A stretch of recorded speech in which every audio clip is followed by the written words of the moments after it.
রাজাকার শব্দটা প্রকাণ্ড একটা গালি, যাকে তাকে দেবেন না। আমার ছাত্রছাত্রী, আমাদের মেয়ে ছাত্রছাত্রীদের উপর যে লাঞ্ছনা হয়েছে, তার বিচার বিধাতা করবেন। তার বিচারের জন্য আমরা নেমেছি। তার কাছে বিচার চাবো। কোথায় বিচার চাবো? আমরা ঘৃণা জানাই। আমার কথা আমি বলতে পারবো না, আপনি তুলে নিয়ে যাবেন। প্রতিবাদ করতে পারবো না, ভিন্ন মত প্রকাশ করতে পারবো না, আপনি আমাদেরকে রাজাকার বলে গালি দিবেন। ছাত্র ছাত্রীদের উপর জুলুম বন্ধ না করলে পরিণতি ইতিহাস বলে দেয় কারো জন্য ভালো হয় না। এখন আমাদের সাথে আমাদের প্রিয় সহকর্মী চৌধুরী সাইমা ফেরদৌস, আমাদের ইনস্টিটিউট অফ বিজনেস অ্যাডমিনিস্ট্রেশন থেকে, উনি সংক্ষেপে তার অনুভূতিটি বলবেন। আসসালামু আলাইকুম সবাইকে।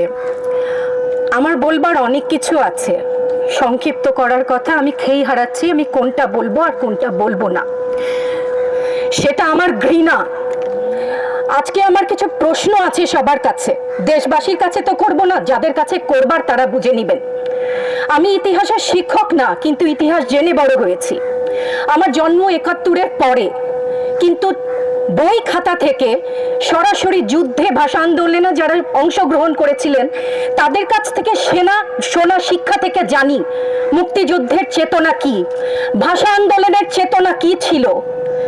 মুখের ভাষা বাংলা বলতে পারি, সেই জন্য বোধহয় ভাষা আন্দোলনের শহীদরা শহীদ হননি। আমার কথা আমি বলতে পারবো না, আপনি তুলে নিয়ে যাবেন। প্রতিবাদ করতে পারবো না, ভিন্ন মত প্রকাশ করতে পারবো না, আপনি আমাদেরকে রাজাকার বলে গালি দিবেন। রাজাকার শব্দটা প্রকাণ্ড একটা গালি, যাকে তাকে দেবেন না। আমি অনুরোধ করছি না, আপনাদেরকে বলে দিচ্ছি। ছাত্রদের কথায় আমি কিছুটা পরে আসছি, সেখানে আমাদের সহকর্মীরা যারা বলেছেন সেখানে আমি পূর্ণ একমত। আমাকে একটু বলে দেবেন আপনারা, মুক্তিযুদ্ধের চেতনা কি ছিল দেশের হয়ে? আপনারা বলবেন যে যারা শুধুমাত্র আমার বাবা মুক্তিযোদ্ধা ছিলেন তাই আমার অধিকার প্রাপ্য অনেক কিছু, সেখানে পূর্ণ সহমত।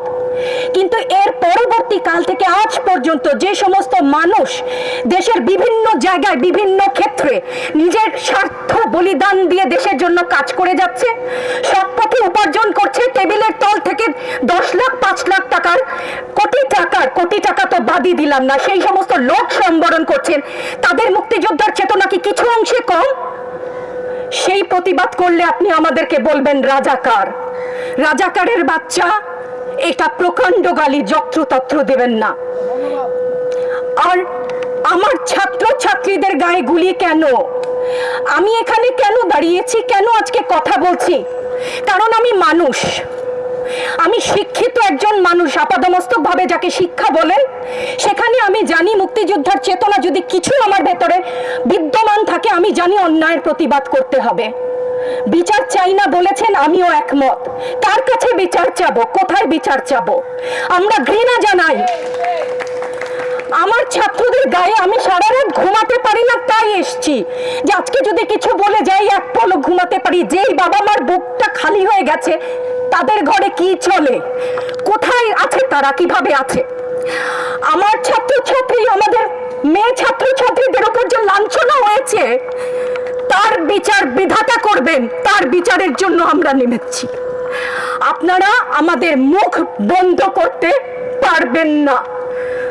মুক্তিযুদ্ধের চেতনা থেকে জানি, আমরা জন্মেছি একবার, মরবো একবার।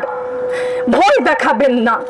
ছাত্র ছাত্রীদের উপর জুলুম বন্ধ না করলে পরিণতি ইতিহাস বলে দেয় কারো জন্য ভালো হয় না।